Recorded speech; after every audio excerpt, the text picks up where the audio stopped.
काय मी इयत्ता 9वी या वर्गात शिकत आहे. तर माझा बंधुत्वाचा विषय आहे माझ्या मराठीची भूतकोप. तर विषयाला सुरुवात करण्याआधी नियोजकांचे हा विषय घेतल्याबद्दल मी आभार मानतो. कारण बदलत्या युगात आणि काळाच्या ओघात माझी माय मराठी संपुष्टात येत आहे असे मला वाटते. तर महाराष्ट्र आई जिजाऊच्या संस्कारांनी राजे शिव छत्रपतीच्या सामर्थ्याने शंभूच्या पराक्रमाने बाबासाहेबांच्या संविधानाने अण्णाभाऊंच्या लेखणीने व असंख्य महापुरुषांच्या बलिदानाने निर्माण झालेलं राष्ट्र म्हणजेच आपला महाराष्ट्र.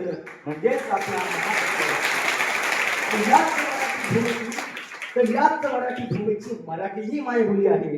तर जाणून घेऊया की मराठी म्हणजे काय. तर ज्ञानदेवांनी रुजवली ती भाषा म्हणजे मराठी. ती भाषा म्हणजे मराठी. शिवरायांनी टिकवली ती संस्कृती म्हणजे मराठी. ज्ञानदेवांनी रुजवली ती भाषा म्हणजे मराठी. शिवरायांनी टिकवली ती संस्कृती म्हणजे मराठी.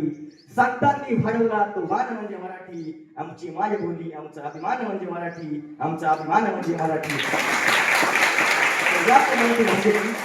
याच मराठी भाषेची निर्मिती कशी झाली पाहू. तर पूर्व वैदिक संस्कृत प्राकृत आणि अपभ्रंश ह्या भाषेमधून उत्क्रांत होऊन शके 993 मध्ये श्री चामुंडाई करविले हे मराठीतील पहिले वाक्य सापडले. तर याचाच अंदाज घेऊन इतिहासकारांच्या मते मराठी ही भाषा सुमारे 1500 ते 2200 वर्ष जुनी भाषा आहे.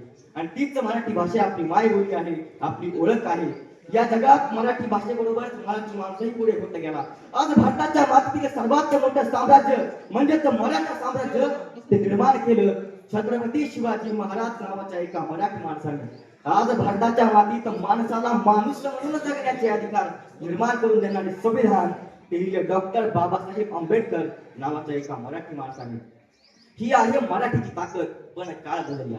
ज्या मराठीची सुरुवात संत मुकुंद राजांनी 1110 मध्ये विवेक सिंधू हा ग्रंथ लिहून केली, आता तीच मराठी संपुष्टात येत आहे असे मला वाटते. मी एकदा कवी सुरेश भटांची एक कविता वाचत होतो.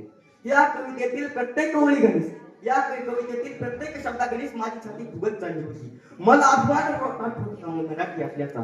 पण मी त्या कवितेतील एक ओळ वाचली आणि माझी फुगलेली छाती खाली आली. ती ओळच खूप मनाला स्पष्ट करणारी होती हो. ती ओळ अशी होती की आपल्या घरात हाल सोसते मराठी.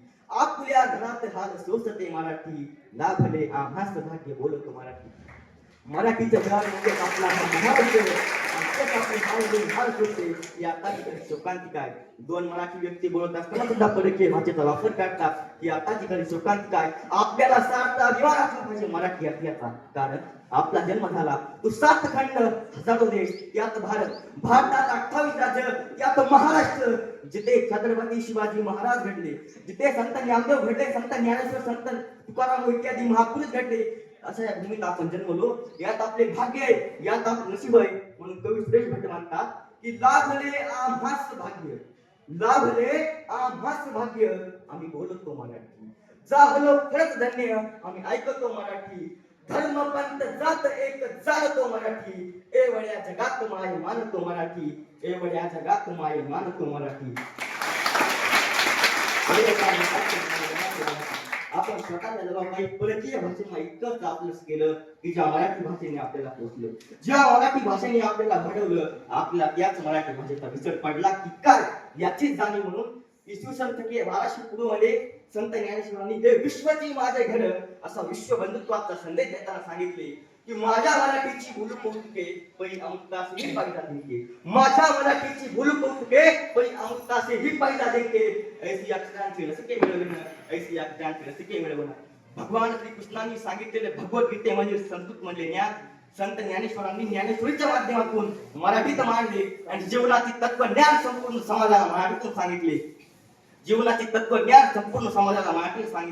इसवी सन 1200 नंतर उर्दू भाषेने आपल्या मराठी भाषेला आक्रमण केलं.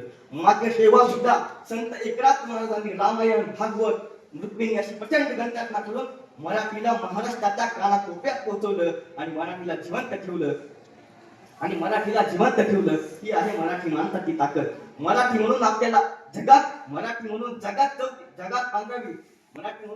पांघरावी आणि देशात चौथी असलेली मराठी भाषा आपल्याला टिकवली पाहिजे, ती वाचवली पाहिजे.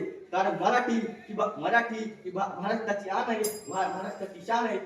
म्हणून म्हणतात की घासल्याशिवाय धार नाही, घासल्याशिवाय धार नाही तलवारीच्या पातीला, घासल्याशिवाय धार नाही तलवारीच्या पातीला.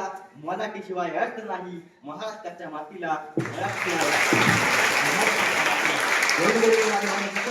जय हिंद, जय महाराष्ट्र.